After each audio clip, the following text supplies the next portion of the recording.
നരകത്തിലുള്ളവർക്കുള്ള തുണിയിൽ ഒന്ന് ആകാശഭൂമി ഇടയ്ക്ക് തൂക്കിയിടുന്ന്.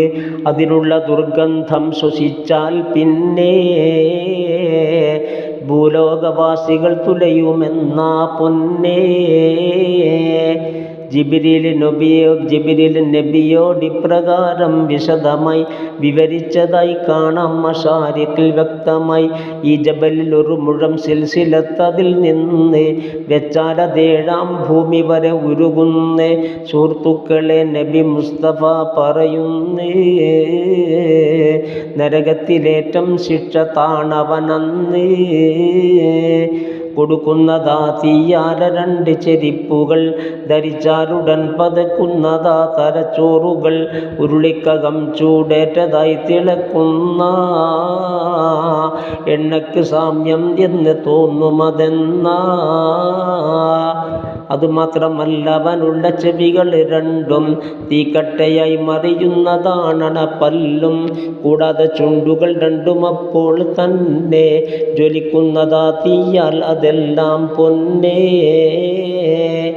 എന്തിനു പറയുന്നുള്ളിലെ കുടലൊക്കെയും പുറത്തേക്ക് വരുമെന്നാണ് കാലിൽ കൂടിയും.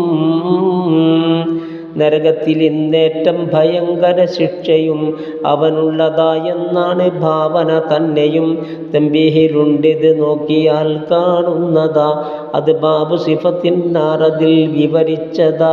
നരകത്തിലുണ്ടേ ആഴമേറിയ കുണ്ടുകൾ, വിഷമൂത്ത പാമ്പതിലുണ്ട് ഉഗ്രം തേളുകൾ. തേളിൻ്റെ നാഭിനെ നഖ്ല് പോലാ നീളവും എന്ന് ഇബ്നു മസ്ഊദാൽ പുലർന്നീ വാക്യവും. കൂടാതെ അവർക്കെത്തുന്നതാണൊരു ദാഹവും, അപ്പോൾ അവർ തെണ്ടുന്നു കിട്ടാൻ വെള്ളവും.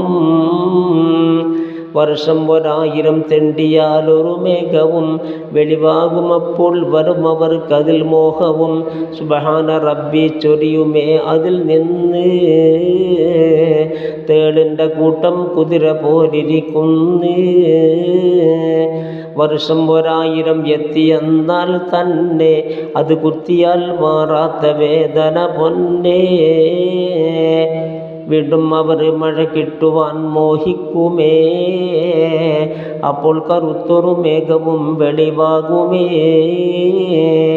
മഴയുള്ള മേഘം എന്നവർ പറയുന്നതാ, ഉടൻ തന്നെ ഉഗ്രം പാമ്പുകൾ പെയ്യുന്നതാ.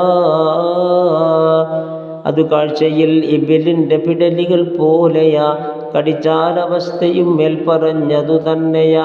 7 എണ്ണമുണ്ടെന്നാണ് നരകത്തട്ടുകൾ, ജഹന്നമാ സുഹൃത്തുക്കളെ ഏറ്റം മുകൾ.